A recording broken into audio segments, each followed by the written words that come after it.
الحمد لله نحمده ونستعينه ونستغفره ونعوذ بالله من شرور أنفسنا ومن سيئات أعمالنا من يهده الله فلا مضل له ومن يضلله فلا هادي له ونشهد أن لا إله إلا الله وحده لا شريك له ونشهد أن محمدًا عبده ورسوله أرسله بالحق بشيرًا ونذيرًا بين يدي الساعة من يطع الله ورسوله فقد رشد واهتدى ومن يعصهما فإنه قد غوى وإنه لا يضر إلا نفسه ولا يضر الله شيئا إن خير الحديث كتاب الله وخير الهدي هدي محمد صلى الله عليه وسلم وشر الأمور محدثاتها وكل محدثة بدعة وكل بدعة ضلالة وكل ضلالة في النار أما بعد فأعوذ بالله السميع العليم من الشيطان الرجيم بسم الله الرحمن الرحيم مثل الذين ينفقون أموالهم في سبيل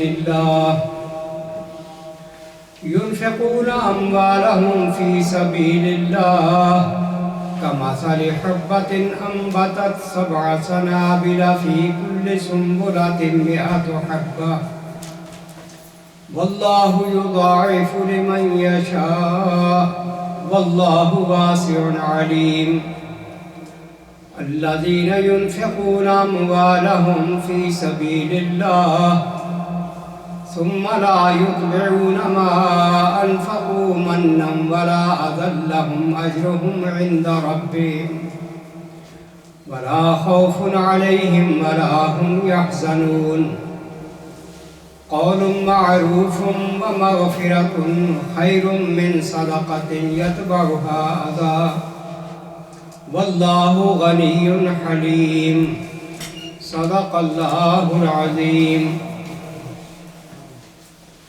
جو لوگ اپنے مال اللہ کی راہ میں خرچ کرتے ہیں ان کے خرچ کی مثال ایسی ہے جیسے ایک دانہ بویا جائے اور اس سے 7 سٹے اور 7 بالیں نکلیں اور ہر بالی میں 100 دانے. اسی طرح اللہ جس کے عمل کو چاہتا ہے بڑھاوا دیتا ہے، وہ فراخ دست بھی ہے اور علیم بھی. جو لوگ اپنے مال اللہ کی راہ میں خرچ کرتے ہیں اور خرچ کر کے پھر احسان نہیں جتاتے نہ دکھ دیتے، ان کا اجر ان کے رب کے پاس ہے اور ان کے لیے کسی رنج اور خوف کا موقع نہیں. ایک میٹھا بول اور کسی ناگوار بات پر ذرا سا چشم پوشی اس خیرات سے بہتر ہے جس کے پیچھے دکھ ہو. اللہ بے نیاز ہے اور بردباری اس کی صفت ہے. سورہ البقرہ آیت 261 سے 263. اللہ نے مثال دے کے سمجھایا کہ خدا کی راہ میں خرچ کرنا مال جو ہے اس کی مثال ہمارے روزمرہ کے زندگی کے تجربات سے دی ہے. ہم اپنی آنکھوں کے سامنے دیکھتے ہیں کھیتوں میں ایک دانہ کسان بوتا ہے اور اس سے پودا گندم کا نکلتا ہے اور پودے پر 7 سٹے لگتے ہیں اور ہر سٹے میں 100 دانے. تو اللہ مثال دے کے سمجھاتا ہے کہ میری راہ میں خرچ کرنے کا اجر اسی طرح بڑھے گا کہ $1 خرچ کرنے کا اللہ کی طرف سے ریوارڈ جو دیا جائے گا وہ 700 گنا تک ہوگا. جس طرح ایک دانے سے 700 دانے اللہ تعالیٰ اگا کے دکھاتا ہے. پھر آگے فرماتا الذین ينفقون فی سبیل اموالہم فی سبیل اللہ ثم لا یتبعون ما انفقوا منا ولا اذى. جو اللہ کی راہ میں خرچ کرتے ہیں وہ پھر خرچ کرنے کے بعد جس کو دیتے اس پر احسان نہیں چڑھاتے نہ اسے دکھ دیتے. ایسے لوگوں کے لیے اللہ فرماتا ہے لہم اجرہم عند ربہم، ایسے لوگوں کا اجر اللہ کے پاس، ان کا یعنی اجر بھی بے بہا. ولا خوف علیہم ولا هم یحزنون، اور ان کو کسی قسم کا خوف اور ڈر بھی نہیں ہوگا، کسی قسم کا پچھتاوا اور غم بھی. قول معروف و مغفرہ خیر من صدقہ یتبعها اذى، ایک میٹھا بول، نرم بات، وہ اس صدقہ خیرات سے بہتر ہے جو صدقہ کرنے کے بعد اس کا احسان جتلایا جائے اور دکھ دیا جائے، طنز و تشریح کی جائے کہ میں نے تجھ پر یہ احسان کیا تھا، وہ کیا تھا، تجھے یہ دیا تھا. جو ایسا کرتا ہے وہ اپنی عبادت کا بیڑا غرق کر کے، ایک تو میٹھا بول، دوسرا ومغفرہ، کہ جس سے کوئی زیادتی ہوگی ہے اس سے چشم پوشی کرے، آدمی اگنور کر دے، نہ غصہ کرے، نہ اس سے انتقام لے، درگزر کر جائے. تو یہ بھی اللہ تعالیٰ اس کو انتہا درجہ کی خوبی بیان فرماتا ہے. اب اس سلسلے میں نبی صلی اللہ علیہ وسلم نے کچھ ارشادات فرمائے. قال النبی صلی اللہ علیہ وسلم من اضل رأس غاز اضلہ اللہ یوم القیامہ، کہ جو شخص کسی غازی اور مجاہد کے سر پر سایہ کرے گا، جو اللہ کی راہ میں جہاد کرنے نکلا ہے، اس کو سایہ مہیا کر دے، اللہ تعالیٰ اس کو قیامت کے دن سایہ نصیب کرے گا. اور غارباً فی عسرت، یا کوئی آدمی مقروض ہے، دیوالیہ ہو گیا ہے، پریشان ہے، اس کی مشکلات میں جو آدمی اس کو سایہ مہیا کرے گا. اور مکاتباً فی رقبت، یا کسی غلام کی گردن آزاد کروانے میں اس کا تعاون کرے گا. اذلہ اللہ فی ظلہ، اللہ اس کو اپنے سائے میں جگہ دے گا.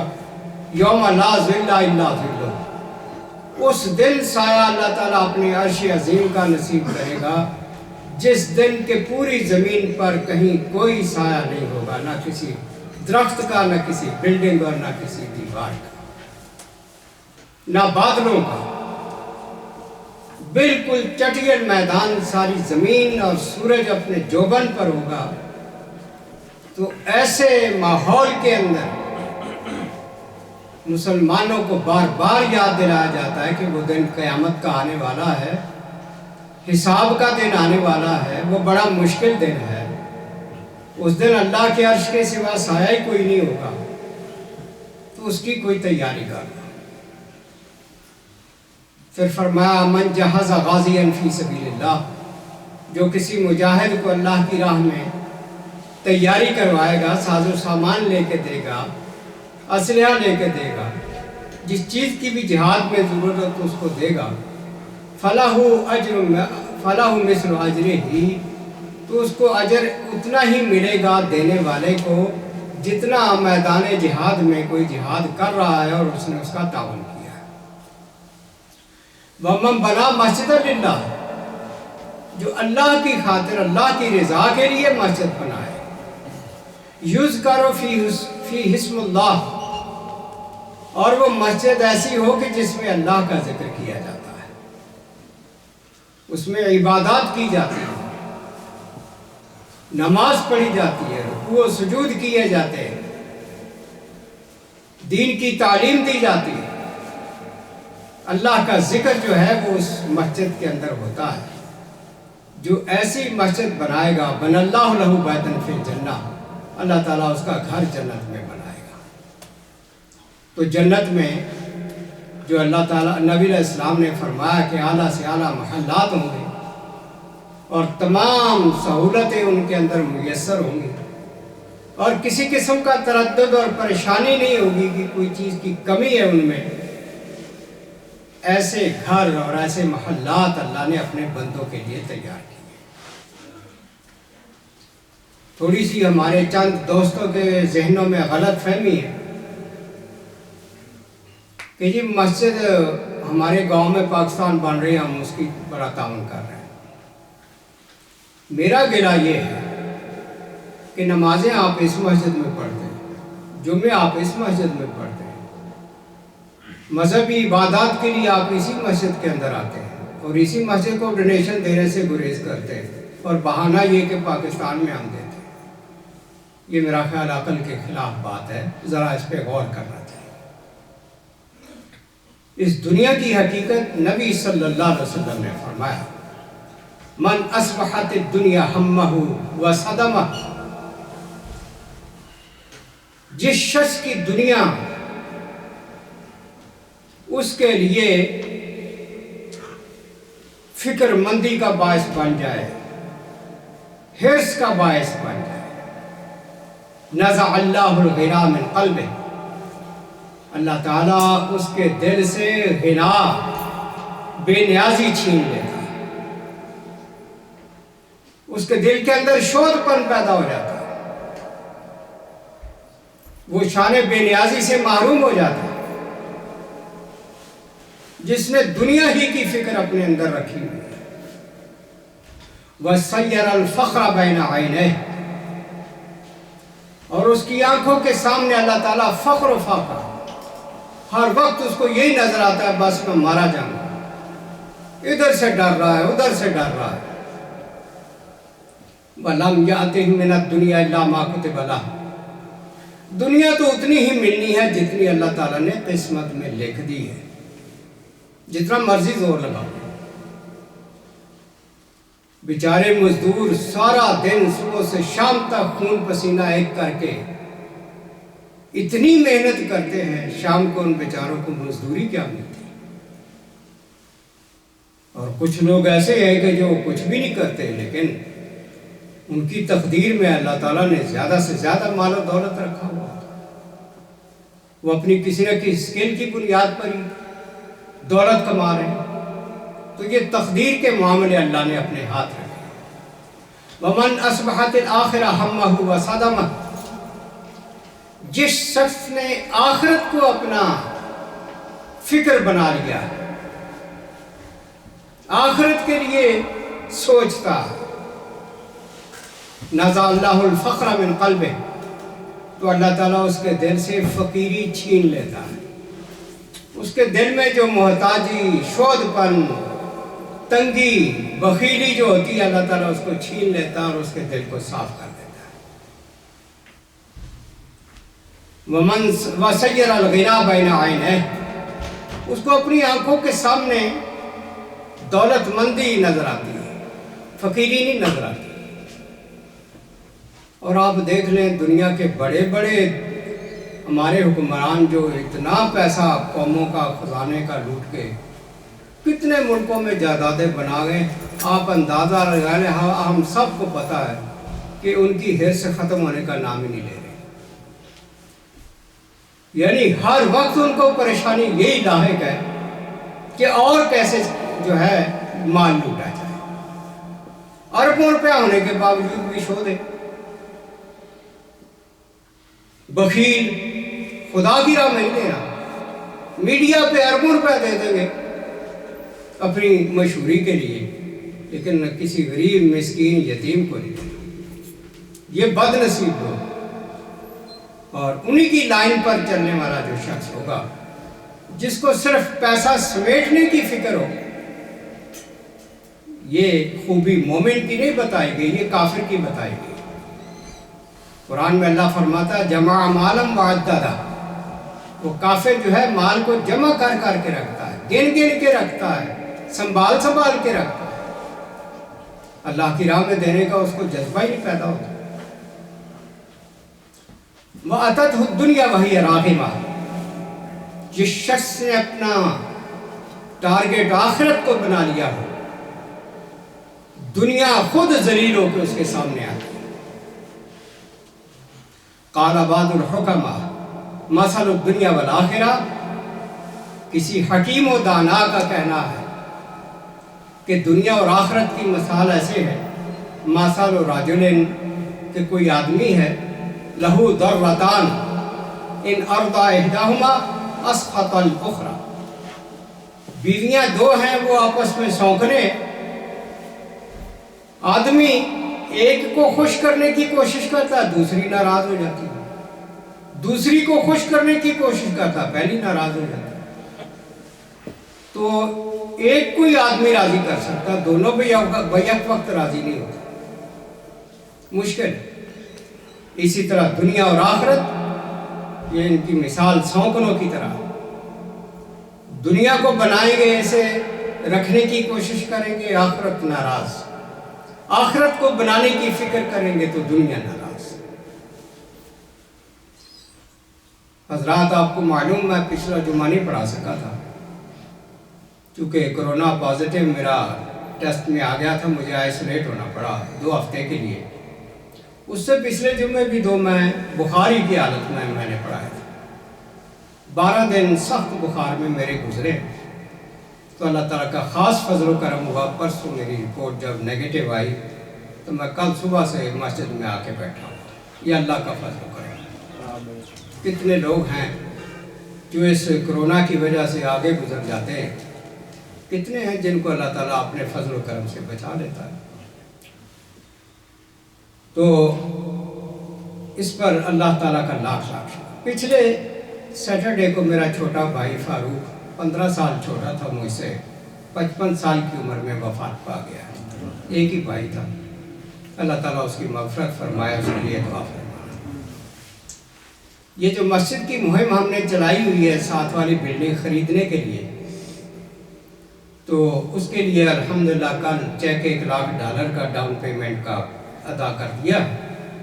نیکسٹ ویک انشاءاللہ اس کے پیپر بن کے آ جائیں گے. اب اپنا یہ سخاوت کا سلسلہ جاری رکھنا ہے. امید ہے انشاءاللہ $9,00,000 میں یہ ہمیں بلڈنگ مل سکتی ہے، اور $7,00,000 ہم نے 3 مہینے میں ادا کرنا ہے. تو مکمل اللہ تعالیٰ پر بھروسہ کر کے ہم نے بسم اللہ کی ہے. تو اللہ تعالیٰ جو ہے وہ کسی کو مایوس نہیں کرتا اگر وہ اس پر اللہ تعالیٰ پر توکل اور اعتماد پورا انسان رکھے. الیس اللہ بکاف عبدہ، کیا اللہ تعالیٰ اپنے بندے کے لیے کافی نہیں؟ تو انشاءاللہ خداوند عالم ہمارا اس سلسلے میں بھی اسی طرح ساتھ دے گا جس طرح اس مسجد کو خریدنے میں دیا تھا. امید ہے آپ لوگ بڑھ چڑھ کے حصہ جن لوگوں نے نہیں دیا وہ بھی ادا کریں، اور جو لوگ دے رہے ہیں اللہ تعالیٰ ان کو مزید برکت عطا فرمائے. عامر کی طرف سے الحمدللہ $1,000 کا چیک آیا ہے. اسی طرح باقی دوست بھی کوشش کریں. 15,000 روپیہ 1,00,000 سے زائد جمع ہوا ہے. سمجھیے دوسرے لاکھ کی ہم نے ابتدا کر دی ہے جمع کرنے کی.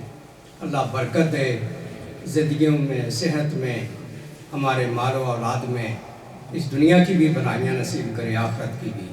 اقول قولی ھذا واستغفر اللہ لی ولکم ولسائر المسلمین.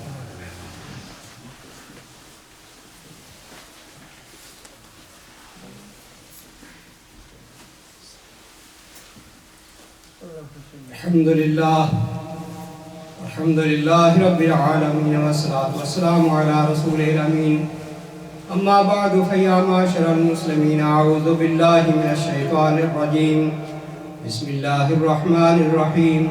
قال اللہ تعالی فی کلامہ الکریم: ان اللہ وملائکتہ یصلون علی النبی یا ایہا الذین آمنوا صلوا علیہ وسلموا تسلیما. اللهم صل على سيدنا ومولانا محمد بعدد من صلى وصام اللهم صل على جميع الأنبياء والمرسلين وعلى سائر الصحابة والتابعين وعلى عبادك الصالحين. اللهم أيد الإسلام والمسلمين. اللهم انصر من نصر دين محمد صلى الله عليه وسلم واجعلنا منهم، واخذل من أعرض عن دين محمد صلى الله عليه وسلم ولا تجعلنا منهم. اللهم أرنا الحق حقا وارزقنا اتباعه، وارنا الباطل باطلا وارزقنا اجتنابه. اللهم ثبتنا على الإسلام. اللهم نور قلوبنا بنور الإيمان. اللهم اغفر للمؤمنين والمؤمنات الأحياء منهم والأموات. عباد الله رحمكم الله، إن الله يأمر بالعدل والإحسان وإيتاء ذي القربى وينهى عن الفحشاء والمنكر والبغي يعظكم لعلكم تذكرون. اذكروا الله يذكركم وادعوه يستجب لكم، ولذكر الله تعالى أعلى وأولى وأعز وأجل وأتم وأهم وأعظم وأكبر. صفحة